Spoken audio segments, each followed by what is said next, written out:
welcome to India Tonight. I'm Shibani Gharat, and joining us in the studio is my colleague Jude Sunnit. And of course, the country is, the whole nation is looking forward to what's happening in Jantar Mantar and New Delhi, as the national capital witnessed high drama through the morning and afternoon hours. CJP's protest march to Parliament was brought by tear gas, shelling and lathi charge. Visuals from the ground show thousands of protesters breaching barricades to reach the Parliament on day one of the monsoon session. Heavy security was deployed around the Parliament as CJP protesters marched with the demand for Dharmendra Pradhan's resignation as the Education Minister. Jude, so this is like the big story that is, that's what we are watching out and looking out for the next few days as well. Absolutely. In fact, that breakthrough is rather crucial, especially, Shibani. It comes after a whole lot of pressure has been doing the rounds,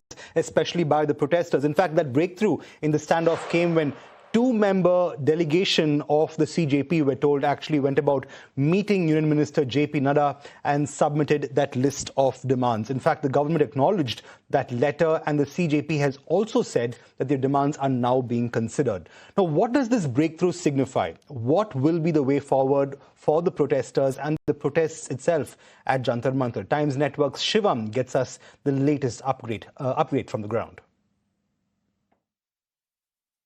The Cockroach Janata Party's peaceful march from Jantar Mantar to Sansad Bhavan turned into a chaotic event after first of all, the protesters went on the streets near Raisna Road, and then the police had to resort to lathi charges. The police had to resort to tear shells being lobbed at them. However, one cases of the public property being destroyed by the protesters is coming from near the Hanuman Mandir in Connaught Place. The van behind me is the Delhi police van. This van is basically used in places to transport the Delhi police personnel when they are on duty. But you will see on the main windshield there are three major dents. These three major dents are the impact of the stones being thrown at this particular windshield, and one of the stone is also currently lying on the front of this particular van here as well. The impact will tell you the story that how hard the protesters must have picked up the stone and thrown it onto the main shield. When we come to this particular side, especially the driver's entire window is shattered, completely shattered. I would urge my camera person Junaid to just zoom in inside so that you can also see the remaining pieces of the mirror glasses that are lying inside this particular van and also on the floor. So this gives you an impact that yes, there have been certain instances where things have gotten out of control, out of the hand, and maybe it is because of the lack of coordination that later we saw happening in the entire protest. In the afternoon, there was a call given by Ashutosh and Saurabh Das, clearly who are the spokesperson of the Cockroach Janata Party, that the protesters should not breach any barricades. But even then, we have seen the visuals of protesters barging down those barricades and now coming near to the main Sansad Hall, after which the police also resort to lathi charges. So now it remains to be seen how this thing happened. But we've been given to understand that almost an hour back, this particular vehicle was stationed here because of the police personnel deployment around. And then certain protesters came from this particular side. Around 50 to 60 protesters came from this particular side. And when they saw this particular van, according to the sources in Delhi police that we've been given to understand, they threw the stones at this particular van, leading to a serious damage to the van. Fortunately, nobody was inside at that particular point, so there is no, damage to any life. But again, it can lead to serious law and order situation, and also how justified it is to damage a public property that is, that functions from the taxes of the common people. But there is at least a breakthrough in this logjam and something that has been ongoing for almost a month. There is a dialogue which is initiated. But what lies next? That's the question that we are asking on India Tonight. To discuss this, we are joined in today by Anand Mishra. He's a political editor at Frontline. Along with him, we have Nikhil Jain. He's a political analyst and he's joining us from New Delhi. Thank you so much for joining us today on ET Now. My first question to you is, Mr. Mishra. So Cockroach Jantar Party met up with the Union Minister J.P. Nanda today with three demands were presented. Immediate release of activist Sonam Wangchuk, resignation of Union Education Minister Dharmendra Pradhan, and the third one is 1 crore compensation for the kin of all NEET exam aspirants who died by suicide. Do you think these demands will be met since there is a conversation and a breakthrough that has been initiated, and what will we see next? Mr. Mishra. Yeah, I think this is the first conversation, so I don't see an immediate breakthrough or resolution of this entire agitation. You see, the problem is much larger. I will not say this is just a CJP's protest. See, there were political leaders who were on the ground, they were supporting the agitation. But to say that it's entirely political leaders doing, or even entirely CJP is doing, will be a hyperbole. See, student issues are there. The issue of paper leak has been there for a long time. For the last 2 years, if you see, in different states, we have seen these issues being raised.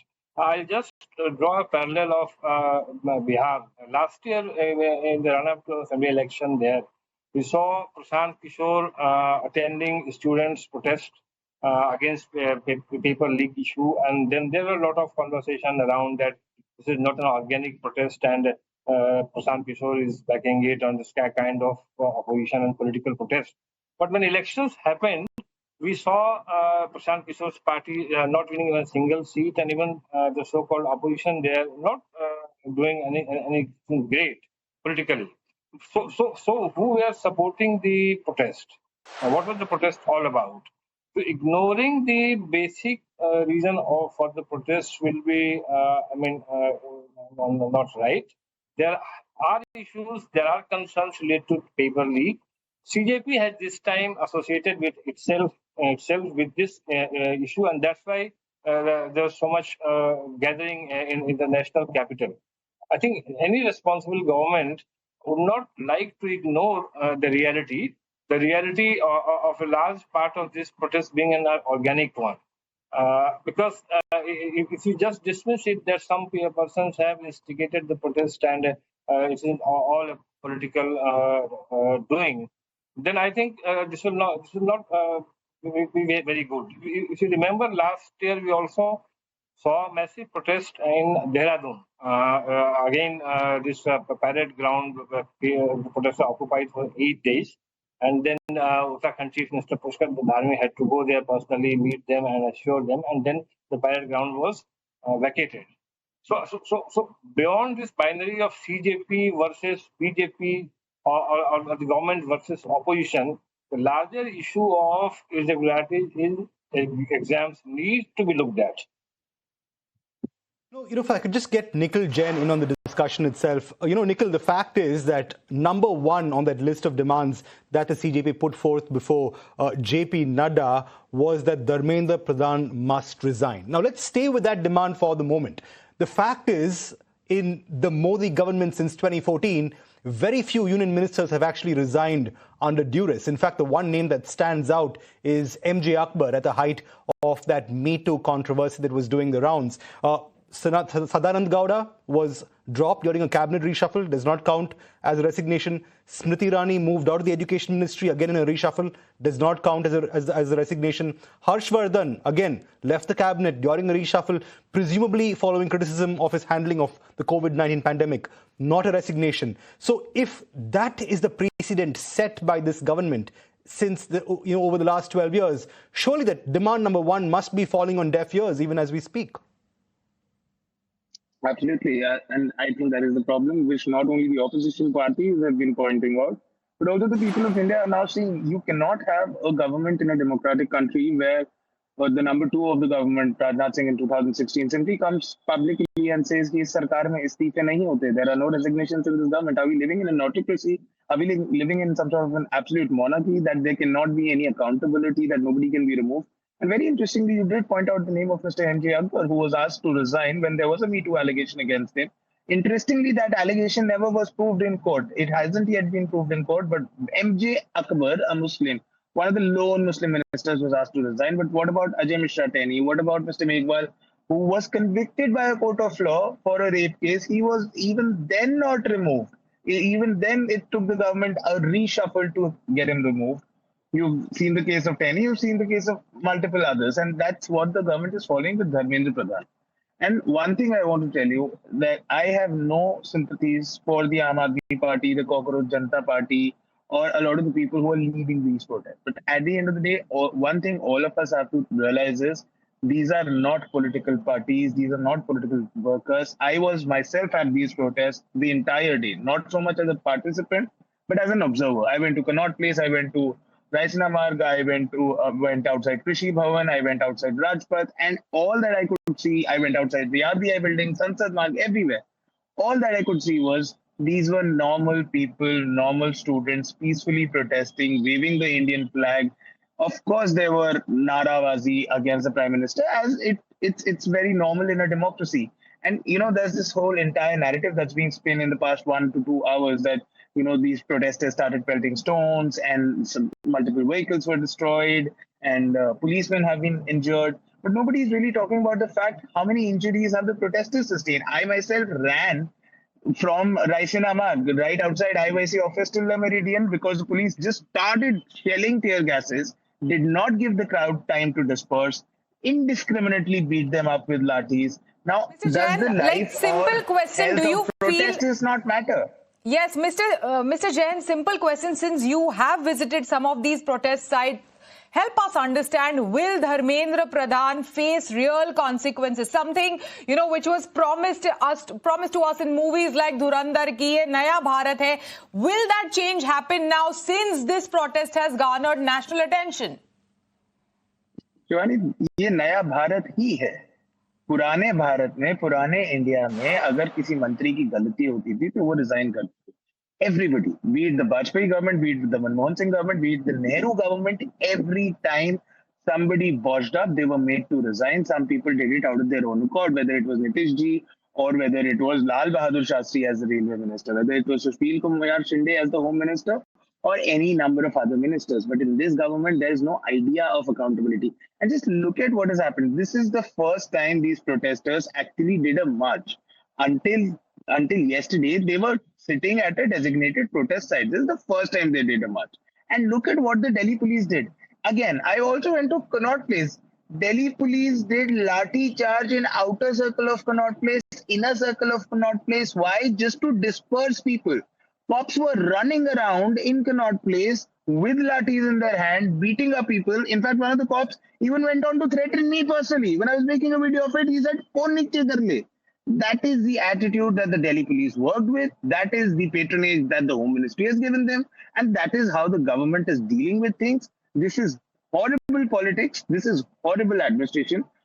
Unfortunately, I don't think the government is going to change tune at all. The only change that I can hope will come is when the people decide to teach the government a lesson when it comes to time to vote. Right. That's the only hope I have.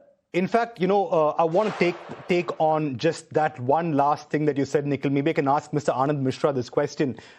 Just the fact is that, if a change should come, Mr. Mishra, like Nikhil was mentioning, that it can only come from the people itself. Now, he also mentioned, Nikhil mentioned very importantly that these are not political groups in a sense. The CJP, correct me if I'm wrong, isn't even a registered political party or hasn't contested an election yet, at least, going by the definition of a party that has electoral interests. Do you feel the fact that this involves students, the fact that it involves futures that may well be at stake, could that be the key differentiator that could perhaps have this protest evoke some semblance of a change? Because you had the farmers' protest from Tamil Nadu, the one rank, one pension movement as well, the farmer protests from Punjab, the anti-CAA protests as well. The list goes on. It's not that there haven't been protests that have taken form and shape in New Delhi. But do you feel the fact that it involves students and futures could perhaps drive an extra chord of emotion this time around, which for all you know could have one protest make maybe all the difference? Do you have hope of that happening, Mr. Mishra? Yeah, see, if you recall in 2014, when BJP came to power, youth had voted for Mr. Modi in a large numbers, and in last few months or years, there have been umpteen youth protests. So, and mind it, there is a strong buzz about an impending cabinet reshuffle. So many a times such decisions are, crafted in a way that it doesn't look that the government has capitulated before any group, and yet a change is made. So I will not rule out a change of guard in the education ministry in time to come. Maybe the time is not so longer. Right, Mr. Mishra, thank you so much. And Mr. Jain, thank you so much for joining us today on ET Now and sharing your inputs on this breakthrough between the government and CJP that has happened. And we'll have to wait and watch how this evolves in the days to come. Well, on that note, it is time for us to slip into a very short break.